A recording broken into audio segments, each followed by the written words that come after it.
You ever wake up to a silence so thick it sets your teeth on edge? That's exactly how my day started. A weird, heavy quiet that made my skin crawl before I'd even rubbed the sleep out of my eyes. I shuffled over to the front door, same way I did every morning, coffee steaming in my hand. But the knob wouldn't budge, wouldn't even give. For a minute, I thought maybe I'd lost my mind. Maybe punched the wrong code by accident. But no, the truth dropped on me like a bag of bricks. My lock had been changed, overnight, while I was asleep inside my own damn house. You ever had that kind? Every neighborhood's got one, but ours hit the jackpot. Karen, the self-appointed queen of the HOA, had been circling me for months, looking for any excuse to pounce. She hated my shutters, hated my mailbox, even hated my grass, claimed it was too green. She once accused me of overwatering during a drought when there wasn't a drought. But this was new. She'd locked me out of my own home while I was still inside it. I sat down on the stairs with my coffee and just started laughing, you know? That kind of laugh that's halfway between, I can't believe this, and if I don't laugh, I'm gonna lose it. I wasn't calling the cops.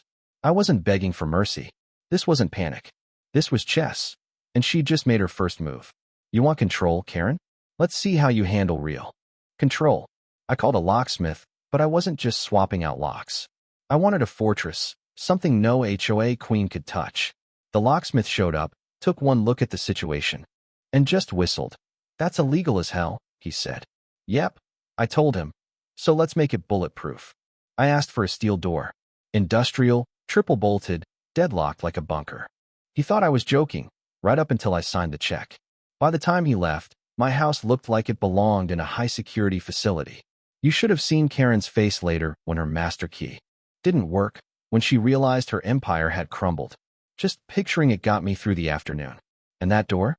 It wasn't just metal, it was a line in the sand.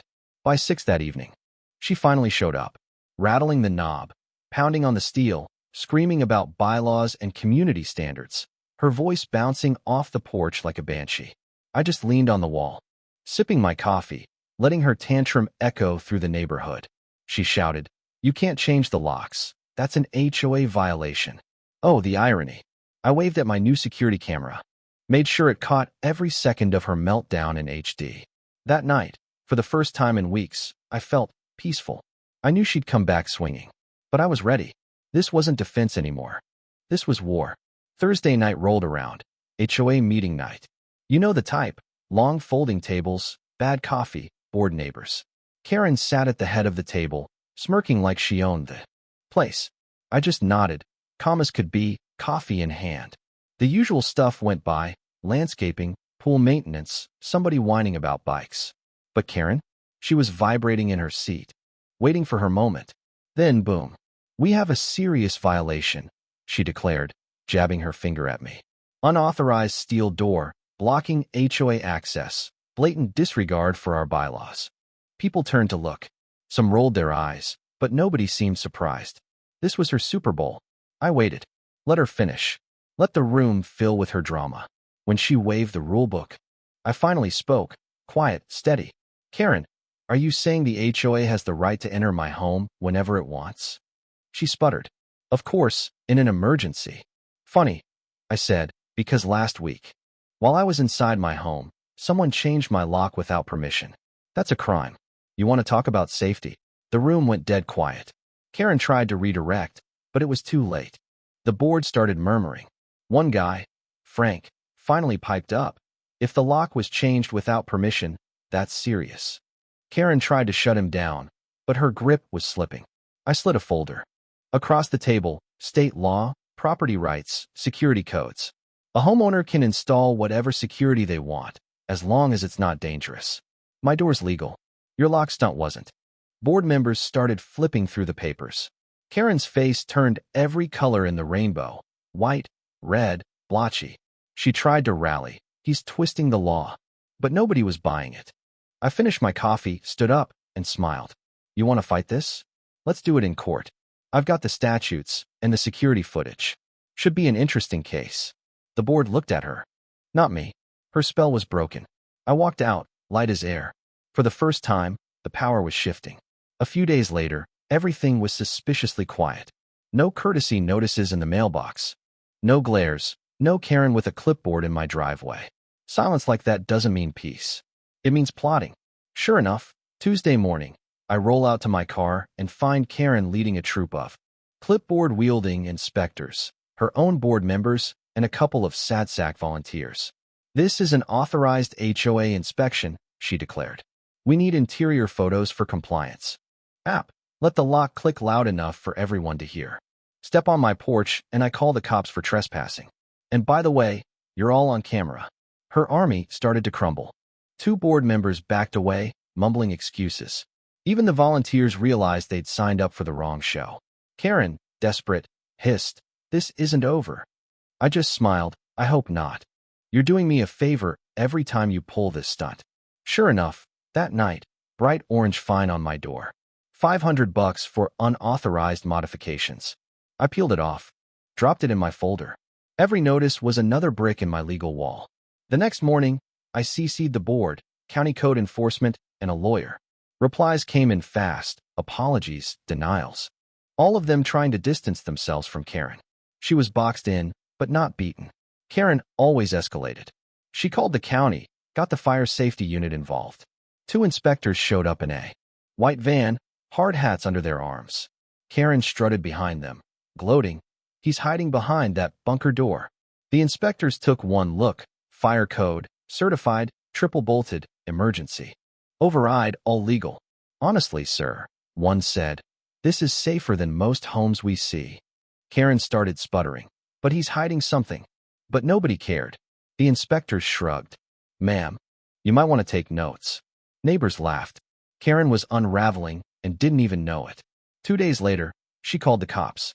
I watched her drag an officer up my driveway, shrieking about HOA violations.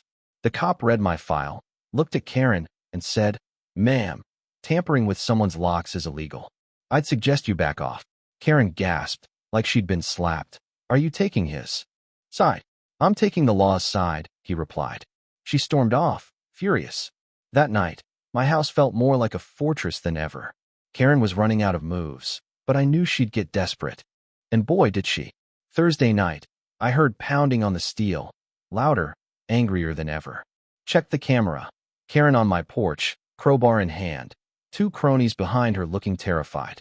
She was screaming, sweating, swinging that crowbar like a villain in a bad cartoon. I hit record, dialed the non-emergency police line, and waited. Neighbors gathered. Phones out, whispering. Some openly laughing. The sirens came quick, patrol cars, blue and red lights dancing over the lawns. Dropped the crowbar. Hands up.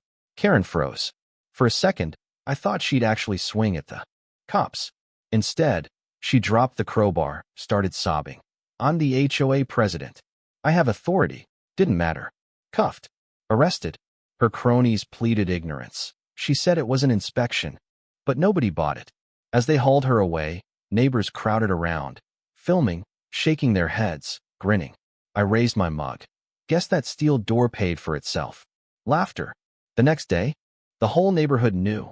Texts, Facebook, everyone talking. Karen, the HOA queen, busted for attempted break-in.